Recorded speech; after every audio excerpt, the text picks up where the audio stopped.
세상을 살아가다 보면은 문제를 계속 만납니다.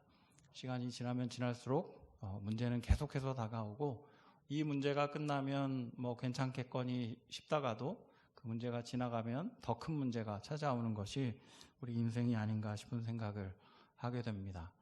삶을 살아가면서 계속해서 문제를 대면해야 되고 또 문제를 해결해야 되기 때문에 성도로서 하나님께서 주시는 문제를 어떻게 대면하고 또 어떻게 주님 앞에 가야 되는지를 돌아보는 것은 매우 의미 있는 일이라 생각합니다. 그리고 오늘 본문은 주께서 주시는 그 문제를 어떻게 대해야 되는지에 대한 아주 중요한 그리고 귀한 교훈을 주고 있다 생각합니다.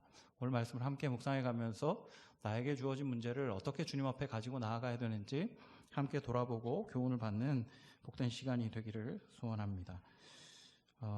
창세기를 묵상한 지 한 이제 3년째 접어들고 있습니다. 예, 뭐 제가 매주 하는 건 아니니까요. 여튼 창세기가 길긴 깁니다. 예, 여튼 언젠가 끝나겠죠. 예, 굉장히 긴데 저보다 더 긴 세월 동안 고생을 한 사람이 야곱이었습니다. 하란에서 20년 동안 굉장히 착취를 당하고 어려운 시간을 보냈고, 우여곡절 끝에 그 외삼촌 라반의 손에서 벗어나 고향인 가나안 땅으로 돌아오게 되었습니다. 돌아오는 길에 이제 돌아보는 거죠. 라반, 지긋지긋하다 하고서 이제 출발은 했습니다만은 또 돌아갈 것도 걱정이 됩니다. 왜냐하면 20년이라는 시간이 흐르긴 흘렀지만 자신을 죽이고야 말겠다고 했던 쌍둥이 형 에서가 여전히 살아 있었기 때문입니다. 그렇기 때문에 야곱이 돌아갈 때 에서의 마음이 어떠한지를 좀 확인해 보기 위해서 일종의 사절단을 보냅니다. 오늘 읽진 않았습니다만은 오늘 사건을 쭉 기록하고 있는 창세기 32장의 3절 말씀을 보면 야곱이 이런 마음을 가지고 사절단을 보냈다는 것을 기록합니다. 야곱이 세일 땅 에돔 들에 있는 형 에서에게로 자기보다 앞서 사자들을 보내며 이렇게 기록합니다. 뭐 별 내용 아닌 것 같죠? 그냥 에서가 여기 살고 있었구나, 거기로 사자를 보냈구나, 이런 생각을 하게 됩니다만은 실은 이 안에 야곱의 고민이 굉장히 많이 담겨 있는 것을 볼 수가 있습니다. 우리는 한국 사람이라서 아무 의미 없이 받아들여집니다만은 히브리어 성경으로 보면 세일이라는 그 단어가 동일한 어근으로 털이라는 의미를 가진 단어가 있어요. 그러니까 에서, 털, 자기가 형 에서를 속였을 때 사용했던 방법, 염소털 이렇게 붙여가지고 속였던 그 일들, 형 에서를 생각하면 그게 떠오르는 거죠. 형 하면 또 떠오르는 거 붉은 피부, 그리고 붉은 팥죽으로 속였던 그 생각. 에돔은 붉은이라는 의미를 가지고 있습니다. 거기다 거칠게 자신의 세력을 키우고 힘을 키웠던 에서, 들에 있는 형, 세일 땅 에돔, 그리고 들에 있는 형 에서를 생각하고 고민하면서 그의 마음이 혹시 변화되진 않았는지 기대하는 마음으로 사자들을 보냅니다. 굉장히 깊은 고민이었겠죠. 우리 마음속에 하나님께서 그 부분을 해결해 주시길 기대하는 마음으로 사자들을 보냈을 것입니다. 그런데 그 사자들이 돌아와서 전하는 소식은 매우 좋지 않았습니다. 6절 말씀을 보면 이렇게 기록합니다. 사자들이 야곱에게 돌아와 이르되 우리가 주인의 형 에서에게 이른즉 그가 400명을 거느리고 주인을 만나려고 오더이다, 이렇게 기록합니다. 성경은 이 400명을 데리고 왜 야곱을 만나러 오는지 명확하게 기록하고 있지 않습니다. 죽이러 오는 건지 환대하러 오는 건지 알 수가 없어요. 이 부분에 대해서는 주석가들도 좀 이렇게 논쟁들이 많이 있습니다. 그런데 물론 뭐 긍정적인 메시지는 사자들이 살아서 돌아왔다는 거죠. 아무런 흠 없이, 뭐 예를 들어 모욕을 줄 것 같으면 머리털을 밀어가지고 돌려보낸다든지, 야 너 이렇게 되면 너 이렇게 될 줄 알아, 팔을 하나 잘라보낸다든지, 아니면 죽여버리든지, 죄송해요 너무 말이 거친가요? 죽여버리든지 그렇게 할 수 있었어요. 그런데 사자들을 그냥 안전하게 돌려보내는 것을 보면 아주 약간의 긍정적인 메시지가 있기는 합니다. 그러나 400명을 데리고 야곱을 만나러 온다라는 말은 야곱을 굉장히 떨게 할 수밖에 없는 상황이었습니다. 당시 가나안 지역에 도시 국가가 많이 있었는데 그 도시 국가에 한 도시 국가마다 한 300명 정도에서 400명 정도의 군사력을 가지는 것이 일반이었습니다. 그러니까 에서가 20년 동안 그도 번성하였는데 특별히 군사력으로 번성한 거죠. 한 도시 국가의 군사력을 커버할 만큼 굉장히 군사력적으로는 많이 번성했던 겁니다. 그런데 그 인원들을 데리고 온다고 얘기하는 거죠. 환대를 할 거면 400명이나 필요할까요? 마음속에 막 고민이 되는 거죠. 야, 이거 어떻게 되는 거지? 어떻게 되는 거지? 워낙 머리가 좁은 야곱이었기 때문에 그 순간 이렇게 대응하는 것을 봅니다. 이어진 7절은 이렇게 기록합니다. 야곱이 심히 두렵고 답답하여 자기와 함께한 동행자와 양과 소와 낙타를 두 떼로 나누고 이렇게 기록하고 있습니다. 느껴지는 거죠. 아, 이 형님이 아직 분이 안 풀렸구나. 심히 두렵고 답답해집니다. 그리고 그 형이 번성한 군대를 가지고 나를 만났을 때 자신이 어렵게 일군 것을 모두 다 잃게 만들 수 있다는 사실을 직감했었던 듯합니다. 그래서 자신의 재산을 두 떼로 나누죠. 한쪽을 치더라도 한쪽은 남을 수 있도록요. 굉장히 머리가 좋습니다. 심지어 이후의 내용들을 보면 이 야곱의 마음을 누그러뜨리기 위해서 굉장히 열심히 전략을 세우는 것을 보게 됩니다. 특별히 에서를 위해 선물을 준비하는데요.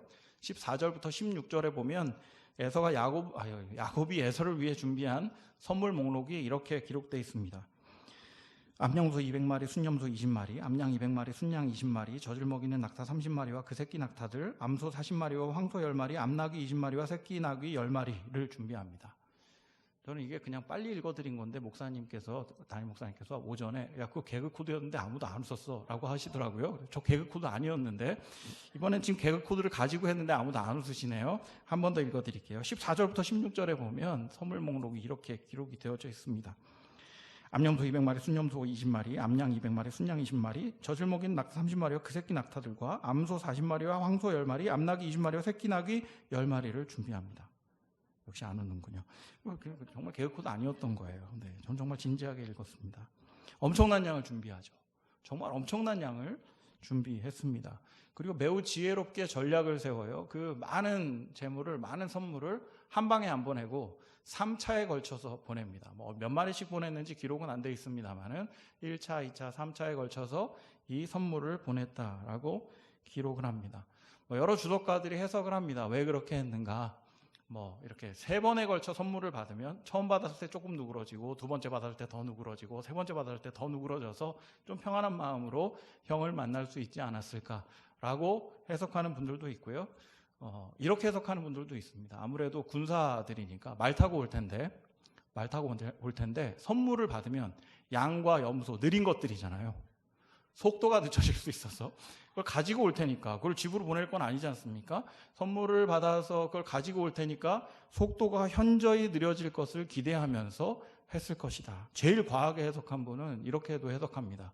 보호막을 형성하는 거죠. 선물로 그를 둘러싸는 거예요. 양과 염소와 낙타와 온갖 것들로 이 에서를 둘러싸버려가지고 막 죽이려고 막 달려들려고 그럴 때 양에 막 파묻혀가지고 자기 도망갈 수 있는 시간을 벌 수 있다. 어떤 게 진짜인지 잘 모르겠습니다. 천국에 가서 혹시 야곱을 만나서 이걸 물어보면 이렇게까지 생각 안 했어 라고 하실지도 모르겠어요. 근데 그만큼 야곱이 지혜롭다라는 생각을 가지고 사람들이 해석을 하다 보니까 이럴 수도 있고 이럴 수도 있고 이럴 수도 있겠다라는 이야기들을 하는 것이죠.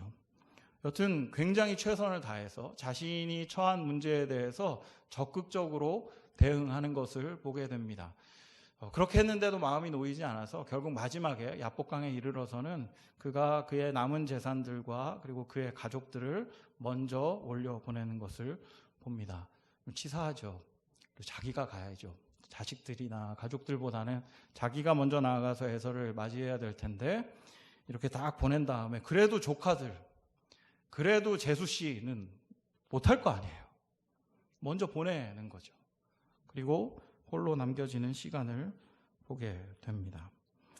야곱이 행한 일이 야곱 입장에서 최선의 선택이었다라는 것을 충분히 인정하고 그리고 우리도 어떤 문제를 만날 때 우리가 가지고 있는 최선을 다해야 되는 것이 분명합니다. 그러나 그럼에도 불구하고 저는 야곱의 이런 행동에 대해서 아주 조금 실망하고 아주 조금 이상하게 여겨지기도 했습니다. 왜냐하면 이 여정을 떠날 때 하나님께서 야곱을 보호해 주시겠다라는 사인을 분명히 보여주셨기 때문에 그렇습니다. 아까 저희가 32장 3절을 먼저 봤습니다마는 그 이전에 하나님께서 야곱에게 베델에서의 약속을 떠올릴 수 있는 사건을 하나 보여주십니다. 32장 1절 2절 이렇게 기록합니다. 야곱이 길을 가는데 하나님의 사자들이 그를 만난지라 야곱이 그들을 볼 때 이르기를 이는 하나님의 군대라 하고 그 땅 이름을 마하나임이라 하였더라. 하나님의 사자는 눈에 보이지 않지만 하나님께서 가나안 땅으로 돌아가는 여정을 지켜주시겠다는 사인을 명확하게 보여주신 거죠. 야곱의 영안을 열어 그를 둘러싸고 지키고 있는 하나님의 군대를 보여주신 것입니다. 그럼 확실하고 가야죠. 하나님이 보여주셨는데 천상의 천사들을 자신을 이렇게 둘러싸고 있는 하나님의 군대를 보여주셨다면 의심하지 말고 가야 되는 건 아닙니까? 그 이후에 한 일이 뭐냐 하면 사절단을 보내는 일이었어요. 에서의 형의 에서라는 사람의 마음을 알기 위해 사절단을 보냈습니다. 두려움에 사로잡혀 그리고 사절단이 돌아와서 두려운 이야기를 했을 때 야곱은 또 한 번 신앙적인 모습을 보여줍니다. 32장 9절에서 12절 말씀을 보면 야곱이 간절하게 기도한 내용이 기록이 되어 있습니다. 하나님 앞에 하나님이 주신 약속을 붙들고 주님 지켜주십시오라고 정말 간절히 기도해요. 이런 내용들을 보면 야곱이 하란으로 내려가기 전에 비해서 하란이라는 20년의 연단을 통해 성장했다라는 것을 보기는 봅니다. 하나님을 보고 하나님께 간절히 매달릴 줄도 알고 기도할 줄도 아는 그런 야곱의 모습이 드러나기 때문입니다. 그러나 그럼에도 불구하고 그는 온전히 하나님을 붙들지는 못했던 거죠. 하나님의 군대가 보호하고 있음을 보았음에도 불구하고 하나님께서 약속 주셨다는 사실을 알고 주님께 기도했음에도 불구하고 하란에서의 20년의 생활 동안 하나님이 나를 지켜주시고 보호해주시고 심지어 복도 주시고 하나님이 일하시는 것을 경험했음에도 불구하고 그 하나님을 온전히 붙들고 의지하지는 못했던 겁니다. 하나님을 경험하지 못했기 때문에 두려움에 빠지는 것도 아니고요. 하나님이 일하시지 않기 때문에 두려움에 빠지는 것도 아니죠.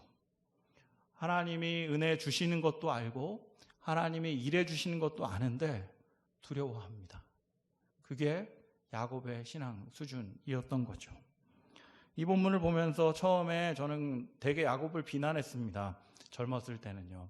지금도 젊어요. 지금도 젊은데 더 젊었을 때 아주 막 그냥 교만하며 하늘을 찌를 때 보면서 내가 진짜 하나님 군대 봤으면 안 이랬지. 야곱 진짜 야곱이네. 이런 생각하면서 막 화가 나고요. 막 그랬었어요. 그런데 이 말씀 앞에서 제 자신을 돌아보니 저도 그 정도도 못 미치는 것들을 보게 되는 거죠. 수많은 사건들을 거쳤고 제 인생도 만만치는 않았습니다. 이렇게 얼굴 보시기에는 되게 좀 평안해 보이실지 모르지만 그렇게 평안한 삶을 살지 못했습니다. 그 많은 일들 속에서 하나님 답을 주시고 하나님께서 길을 열어주시고 하나님 은혜 베풀어 주시는 것을 수없이 경험했습니다. 그런데 그럼에도 불구하고 저 역시 문제를 만났을 때 그 하나님 기억 잘 못해요.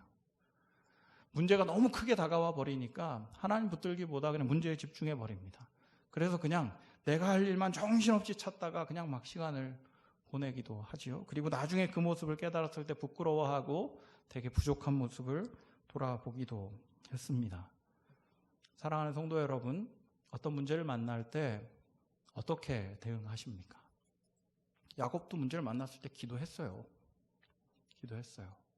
그런데 그 기도의 문제는 뭐냐 하면 내가 원하는 대로 해달라고 하는 데 있는 거죠.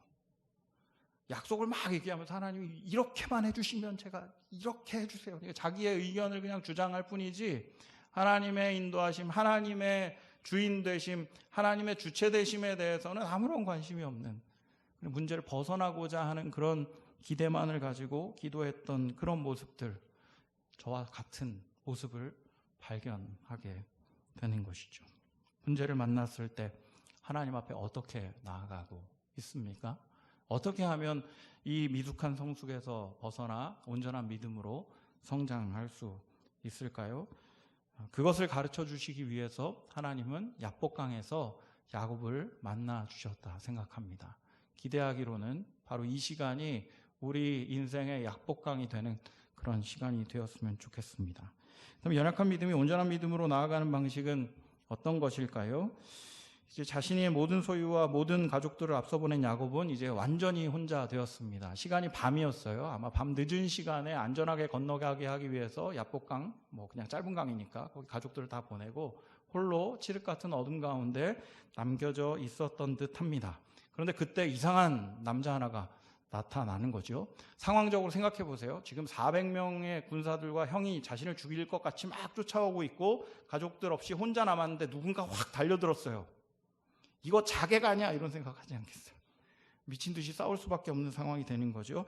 24절 이렇게 기록합니다. 야곱은 홀로 남았더니 어떤 사람이 날이 새도록 야곱과 씨름하다가, 이렇게 기록합니다. 여기서 씨름, 우리가 좋아하는 그 강호동이 하는 씨름 그거 아니에요. 저는 어렸을 때 그 씨름인 줄 알았어요. 그래서 어떤 사람이 밤에 나타나서 삿발을 딱 메고 이렇게 씨름을 하기 시작했나 보다. 와, 그 되게 오래 했나 보다. 이런 생각도 한 적이 있었어요. 아주 어렸을 때는. 근데 여기서 씨름은 목숨 걸고 하는 싸움입니다. 싸움을 해요. 목숨을 걸고 하는 싸움을 합니다. 근데 야곱도 싸움을 제법 잘한 거 혹시 아세요? 그냥 고집 가지고 버틴 건 아니에요. 여러분들 지난주를 생각해 보면 아실 텐데, 야곱이 라헬을 처음 만났을 때 상황을 보면 야곱이 되게 힘센 사람이라는 것을 알게 됩니다. 왜냐하면 이 양떼를 먹일 때 우물에서 이제 양떼에게 물을 먹이는데 보통 어떻게 하냐 하면 우물에 돌로 된 그 뚜껑이 덮여 있기 때문에 너무 무거워서 그 모든 목자들이 모였을 때 함께 열고 함께 양떼들에게 물을 먹이고 다시 함께 닫습니다. 그런데 그 목자들이 라헬을 도와주려 하지 않았어요. 그래서 야곱이 혼자 뚜껑을 열고요, 혼자 물을 먹이고 혼자 뚜껑을 닫습니다. 힘이 세요. 그러니까 실은 우리가 생각할 때 에서, 야곱 이렇게 생각하면 에서는 되게 터프가이고 야곱은 그냥 야리야리하고 뭐 이럴 것 같지만 실은 굉장히 힘이 세고 그냥 그 터프함이 있는 사람인 거죠. 그러니까 하나님의 사자가 찾아왔는데도 승부가 잘 안 나는 겁니다. 목숨을 걸고 싸우니까요. 승부가 잘 나지 않았던 거죠. 근데 이 치열한 싸움을 하면서 아마도 야곱은 이 싸움이 다른 존재와의 싸움, 그러니까 사람이 아닌 다른 존재와의 싸움이라는 것을 직감적으로 깨닫게 된 것 같습니다. 왜냐하면 처음에는 목숨을 걸고 싸우다가 나중에는 자신에게 복을 빌어달라고 이야기하고 있거든요. 싸움의 진행 상황을 25절, 26절이 이렇게 기록합니다. 자기가 야곱을 이기지 못함을 보고 그가 야곱의 허벅지 관절을 치매 야곱의 허벅지 관절이 그 사람과 씨름할 때 어긋났더라. 그가 이르되 날이 새려 하니 나로 가게 하라. 야곱이 이르되 당신이 내게 축복하지 아니하면 가게 하지 아니하겠나이다. 이렇게 기록하고 있습니다.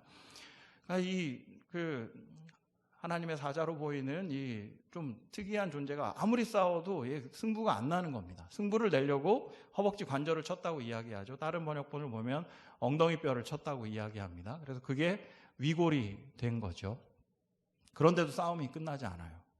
여러분 팔이라도 한번 빠져보셨나요? 진짜 아픕니다. 아무것도 못해요. 너무너무 아파가지고. 여기는 더 하겠죠. 그 엄청난 고통이 밀려왔는데도 싸움 포기하지 않는 겁니다. 심지어 여기 뼈가 위골이 됐으면 중심이 무너지는 거 아니에요? 몸의 중심을 지탱하는 그 뼈인데 그게 위골이 됐는데도 중심을 잡지 못하는 상황에서도 싸움을 이어갑니다. 왜요?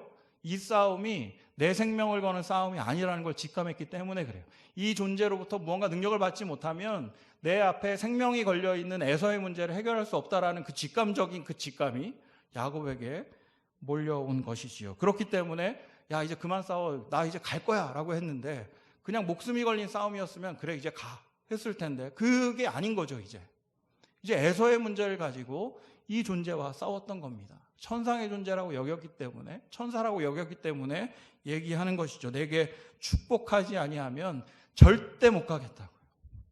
그리고 그 이야기를, 그 결연함을 본 하나님의 천사로 보이는 이 신비한 존재는 이렇게 이야기합니다. 이어지는 27절과 28절. 그 사람이 그에게 이르되 내 이름이 무엇이냐? 그가 이르되 야곱이니이다. 그가 이르되 내 이름을 다시는 야곱이라 부를 것이 아니요 이스라엘이라 부를 것이니 이는 네가 하나님과 및 사람들과 겨루어 이겼음이니라. 참 이상한 대화를 하고 있죠. 정말 참 성경은 이상해요. 대화를 해나가는데 그 답을 잘 안 해요. 복을 주세요. 그러면 지금 기대하는 복이 뭘까요? 지금 천사라고 생각하고 막 붙들고 있으면 저 복을 주세요. 그러면 이 천사가 무슨 답을 해줘야 되죠? 걱정하지 마. 에서 내가 그냥 해결해 줄게. 에서는 이제 눈이 안 보일 거야. 안전하게 가. 괜찮아. 야, 내가 지금 2020년에 유행할 그 코로나 바이러스를 그에게 보내서 2주 동안 격리시켜 놓게. 가. 이렇게 해줘야죠. 사실은 그게 복 아닙니까? 지금 그가 원하는 것은 그거죠. 에서와의 문제를 해결할 수 있는 방식을 원하고 있어요. 그런데 엉뚱하게 이 존재는 네 이름이 무엇이냐 이렇게 물어보고 있어요. 참 어이가 없죠. 저 같으면 화를 낼 텐데 참 야곱도 이상해요. 저 야곱입니다. 그렇게 얘기를 해요. 그랬더니 그제서야 복에 해당하는 이야기를 합니다. 네가 이제 야곱이라 부를 것이 아니고 이스라엘이라 부를 거다. 왜냐하면 네가 하나님과 사람들과 겨루어 이겼기 때문이다. 이렇게 이야기를 합니다. 여러분 이미 아시는 것처럼 성경에 나오는 이름은요, 그 사람의 정체성을 이야기합니다. 물어보는 거죠. 진짜 복을 받고 싶으면 네 존재가 뭔지 깨달아야 된다고 이야기하는 겁니다. 네 이름이 무엇이냐? 야곱입니다. 여러분 야곱의 이름의 뜻을 알고 계시죠?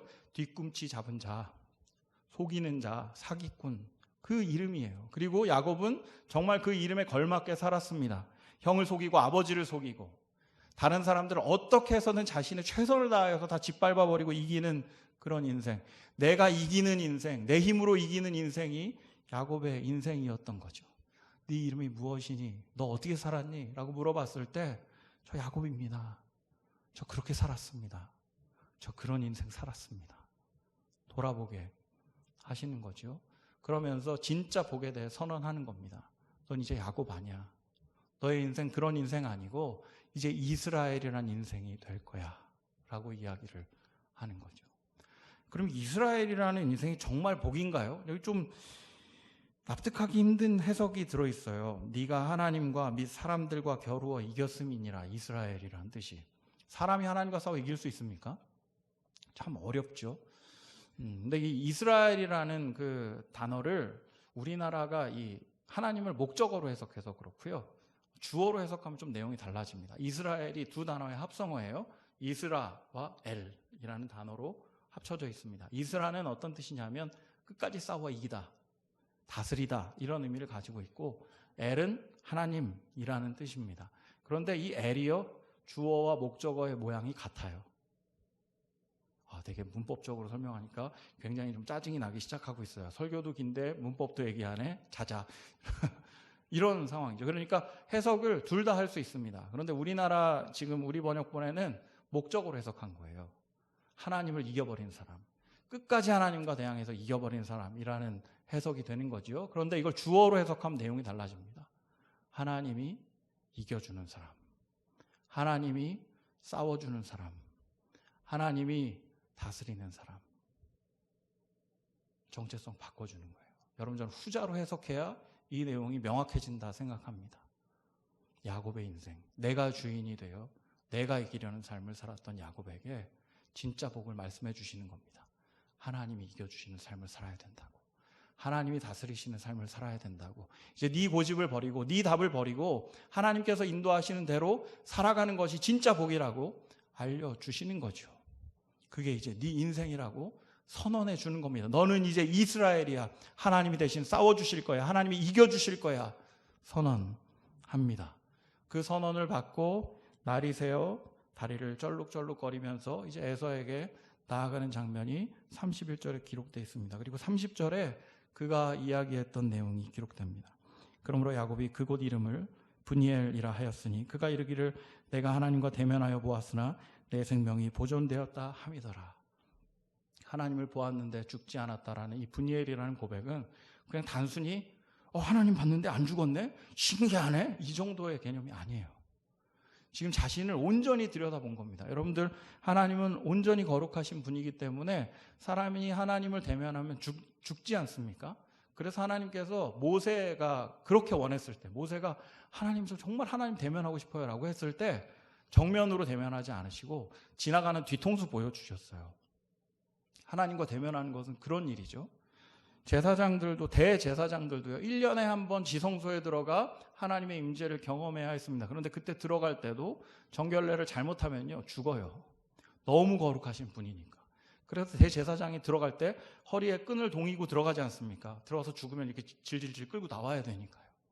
하나님 앞에 서는 것은 그렇게 두려운 일이죠. 그 거룩하신 하나님 앞에 서는 것은 두려운 일이에요. 그러니까 하나님 앞에 선다 생각하면 원래 내가 최대한 거룩한 모양으로 주님 앞에 나아가야 되는 거예요. 그런데 야곱이 돌아보니까 하나님과 그 시간 대면했는데 실은 자신은 죽어 마땅했다는 걸 알게 된 거죠.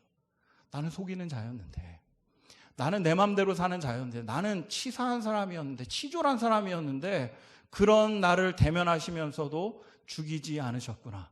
그런 나를 대면하면서도 생명을 주셨구나라는 깊은 깨달음이 있었던 거죠. 그래서 하나님을 대면한 가운데에도 죽음을 당하지 않았구나. 이 더러운 존재가 하나님을 만났는데도 날 살려주셨구나 라는 고백을 담아 브니엘이라는 지명을 그곳에 붙여 놓은 것이죠. 그리고 그 브니엘의 은혜가 형을 만났을 때 이어지는 것을 발견하게 됩니다. 창세기 33장 10절의 말씀을 보면 야곱이 에서를 만나 이렇게 인사하는 내용이 나옵니다. 내가 형님의 얼굴을 배운즉 하나님의 얼굴을 본 것 같사오며, 이렇게요. 브니엘의 고백이 그대로 담겨 있는 거예요. 여러분, 아무리 은혜롭게 가도요, 에서의 얼굴을 보면서 하나님을 느끼기가 쉽겠습니까? 날 죽이겠다고 달려왔던 사람인데 에서의 얼굴을 보면서 무슨 생각하겠어요? 막 미안한 마음도 들겠지만 두려운 마음도 들고 또 막 화난 마음도 있겠죠. 그런데 그 에서를 바라보면서 이렇게 고백하는 겁니다. 형님, 내가 형님 얼굴을 보니까 꼭 하나님 얼굴 본 것 같습니다. 이건 립서비스 아니고요. 브니엘의 고백이 그대로 담겨져 나온 겁니다. 브니엘을 통하여 하나님이 일해 주실 것, 하나님이 이겨 주실 것이라는 확신을 가지고 나와왔고, 그리고 에서가 자신의 앞에 나와 평화를 이야기할 때, 하나님이 정말 일해 주시는구나. 내가 원했던 방식인지 아닌지는 모르겠지만, 내가 기대했던 결론인지 모르겠지만 하나님께서 역사하고 계시는구나. 원수였던 형의 얼굴에서 하나님을 대면하는 것 같이 하나님이 일해 주시는 것을 경험한 것이죠. 브니엘을 지나갔을 때 야곱은 자신의 모든 문제를 주님께 내어드릴 수 있었고, 그 문제의 주인을 주님으로 삼을 수 있었던 거죠. 우리는 무슨 문제를 만날 때 내가 원하는 대로 막 너무 고집해요. 주님, 답이 정해져 있어요. 주님, 이렇게 해주셔야죠. 주님, 경제적인 문제가 있으면 사람을 보내주셔서 저에게 채워주셔야죠. 주식을 확 올려주시든가, 제가 가지고 있는 거 확 값을 올려주시든가, 주님 그렇게 해주셔야죠. 저희는 굉장히 단순하게 우리들의 생각을 주님께 그냥 계속 고집합니다. 주님이 싸워주시는 것은 그런 거 아닌 거죠. 그건 내가 싸우는 거죠. 하나님의 방식으로 하나님이 싸워주시는 것을 보고, 그리고 그 문제 안에서 하나님이 일해주시는 것을 경험하는 것이 바로 브니엘의 고백이라는 생각을 해보게 됩니다. 사랑하는 여러분, 어떤 문제를 가지고 이 자리에 나오셨습니까? 혹은 어떤 문제를 놓고 기도하며 지내고 있습니까? 그 문제를 들여다볼 때 그 문제의 주인을 여전히 내가 삼고 있는지 돌아보는 시간이 되셨으면 좋겠어요. 문제를 가지고 주님 앞에 나아온다는 것은, 문제를 주님이 해결해 주신다는 것은 내가 그 문제에도 주인이 되는 것이 아닙니다. 하나님이 그 문제 속에서 일해 주시기를 기대하는 거죠. 그 문제 속에서도 하나님의 얼굴을 발견할 수 있게 되는 것이 브니엘의 고백이고, 문제를 주님께 드리는 성도의 모습이다라는 것을 성경은 우리에게 이야기하고 있습니다.